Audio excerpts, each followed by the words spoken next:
अस्सलाम वालेकुम, कैसे हैं आप लोग। आज की रेसिपी जो मैं आपके साथ शेयर करने जा रही हूँ वो है बीफ कढ़ाई। बहुत ही मज़ेदार सी बनकर तैयार होती है और इसकी ख़ास बात यह है कि इसके अंदर जो ग्रेवी है वो बहुत ही स्मूथ, सिल्की और बहुत अच्छी ग्रेवी बनकर इसमें तैयार होगी। इंशाल्लाह आप देखिएगा कि किस तरह हम बनाएंगे इस ग्रेवी को।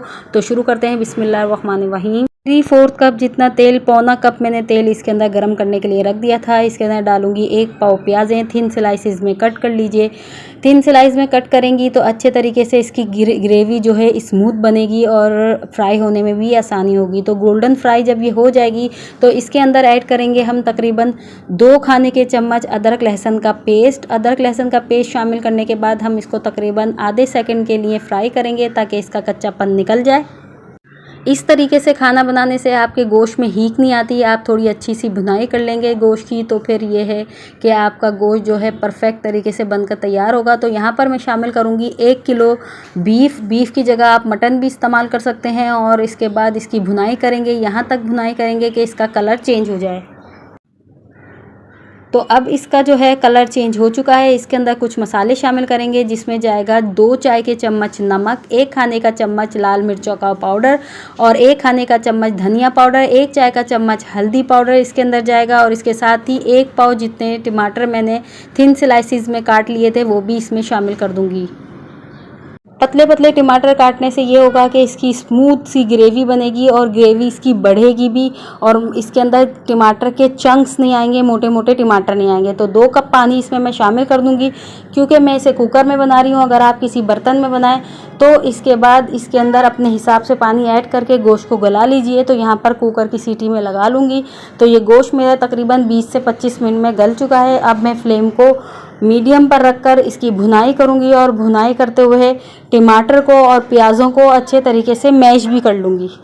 चलें फिर अच्छे तरीके से टमाटर और प्याज़ें मैश हो चुकी हैं। तो अब हम इसके अंदर कुछ मसाले मज़ीद शामिल करते हैं जो इसके टेस्ट और जायके को मज़ीद बढ़ाएंगे।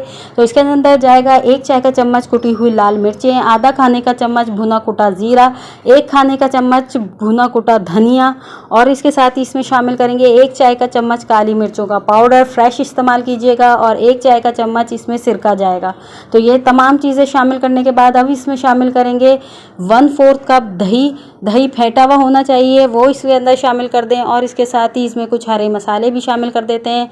हरी मिर्चें मोटी वाली इसमें शामिल कर देते हैं। 1 खाने का चम्मच हम इसमें जूलियन कटिंग में कटा हुआ अदरक भी शामिल कर देंगे और इसके साथ ही 2 खाने के चम्मच हरा धनिया भी शामिल कर देंगे।